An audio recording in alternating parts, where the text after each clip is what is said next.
introduction. Hello, everyone. Today, at this point, I would like to follow in the steps of Professor John Travis and take us back to molecular biology. I think we've had lots of clinical work. But before I do, my name is Dorcas Okanda. I am a pathogen genomics research officer at the KEMRI-Wellcome Trust Research Program in Kilifi. And today I would like to quickly talk to you about the Hep B genomics work that we have been doing for the past few months. Before I do so, how exactly does the Hep B landscape look like in Kenya? Next slide, please. Okay, thank you. Next. So it is not entirely clear what the prevalence of chronic Hep B is in Kenya. However, according to several surveys, this is estimated at between 3 to 5%. However, these estimates are based on specific populations, such as blood donors, and they are also based on studies that have sort of limited geographic scope, meaning they are not representative of the Kenyan population.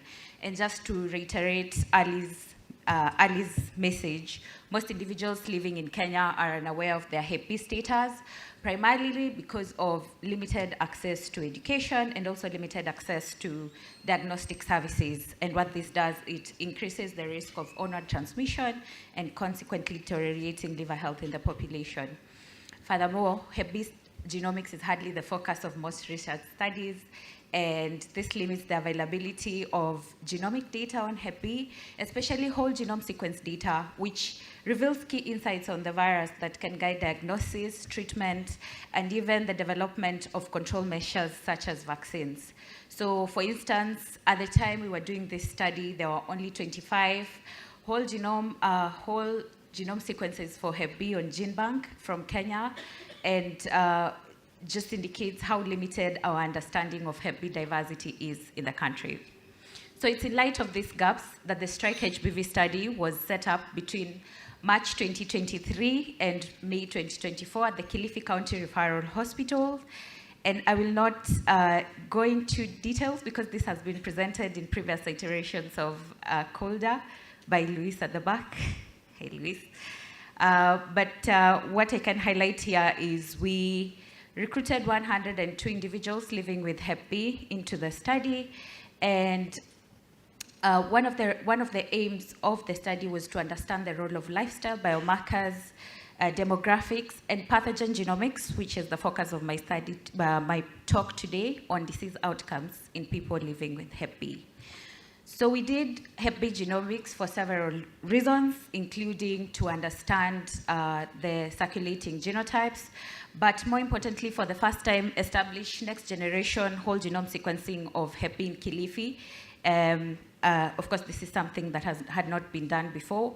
We also wanted to understand diversity within and outside families, and also check whether there were mutations that have been reported to confer resistance to tenofovir, which is the first-line drug for Hep B management in Kilifi. And to achieve these objectives, we use a novel sequencing protocol called Heptile. And this is a protocol that was designed to be able to resolve all the 10 genotypes for Hep B, but also sequence low viral load samples, which have really been challenging to sequence in the past. So Heptile is based on an overlapping amplicon approach, which simply means the Hep B genome is divided into overlapping 600 base pair sections that are processed and sequenced separately, and then assembled to make up the genome. So think of Heptile as a series of tiles that are put together neatly to form a beautiful flow. So we sequenced all the 102 samples that we obtained from the study using the Oxford Nanopore Technologies platform, proceeded to bioinformatics analysis to understand the mutations that were present in our sequences, understand the genotypes, and also investigate diversity within and outside families. I will now move to the results, and this slide is a really quick summary of our sequencing findings. But what I would like to highlight here is that of the 102 sequences or samples that we sequenced, we obtained 51 that had over 80% genome coverage, and what I mean by this is these are samples that had over 80% completeness, so genome coverage completeness. And the second figure, that's figure B, just shows our relationship between viral load in samples and genome coverage, and expectedly samples that had high viral load also ended up having much higher levels of genome coverage. Onto our genotyping results. So we conducted this using a phylogenetics approach, and what I mean by this is the sequences that we obtained from our sample sets were compared to other sequences of non-genotypes and visualized on a phylogenetic tree. And our Kilifi sequences are the ones highlighted in green, these were classified as genotype A1, which are typical of East African sequences.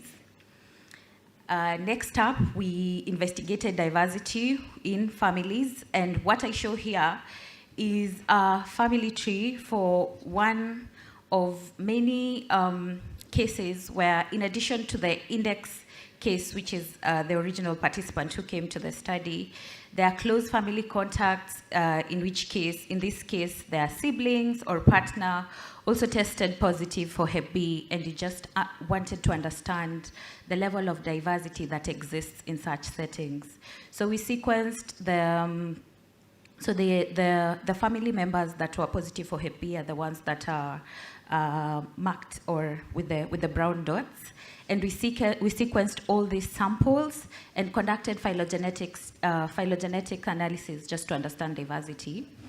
And this is a phylogenetic tree of this case. So here, the highlighted dots are the sequences that we managed to obtain from this family. And from the tree, we can see that the siblings tended to cluster much closer together compared to the partner. And while this data is limited, considering we didn't get as many sequences as we expected, it points to possible transmission at the family or at the family level, especially during childhood, considering that maybe the other thing that I should have mentioned is that these are individuals that were sampled in adulthood and are no longer living together. So it's possible that the siblings infected each other with Hep B while they were growing up early on in life. Moving on to mutation analysis, here we started with the reverse transcriptase gene of hepatitis B, and this is a crucial gene in virus replication, and it's also a main target of nucleoside analog drugs that are used for Hep B management. And the nice figure at the bottom shows the comparison of the Kilifi sequences that we obtained and the only available reference sequence from Kenya, which is marked in green. So the nice lollipop-like bits on the graph just show positions along the reference that were different from the Kilifi sequences, and the gray lollipops indicate that most, if not all, of the Kilifi sequences were different in the indicated positions.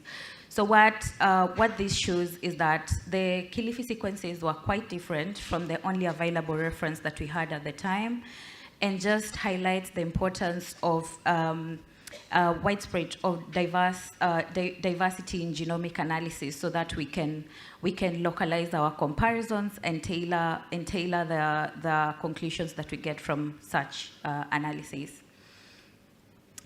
And finally, we investigated mutations that have previously been reported to cause reduced susceptibility to tenofovir. And while we did not identify any that have been indicated in the European Association for the Study of the Liver guidelines, we did identify some that have been reported to exert their effect as a collective. And the conclusion we can make from here is that these mutations that we identified were present in the Kenyan reference and most of the Kilifi sequences. And this shows that while the entire collective is not present in our population yet, these sequences have a lower threshold for the development of reduced susceptibility, and just underscores the importance of continued surveillance to keep track of these changes that might end up being problematic in future. So what I'm saying in so many words is that we established for the first time next generation whole genome sequencing of Hep B in Kilifi, and the sequences that were obtained were quite different from the only available reference that we had at the time, meaning there's need to sort of localize our sequences, yeah, and tailor them to the geographic regions that we are studying. And then it's possible that the cases that, especially the cases within the families that we're getting, were due to horizontal transmission during childhood. And this data contributes in a huge way to the limited availability of Hep B genome data in Kilifi, and sets a stage for such continued surveillance in future. At this point, I would like to thank. So at this point, I would like to thank everyone who contributed hugely to the success of this study, and to you for listening to me. Thank you.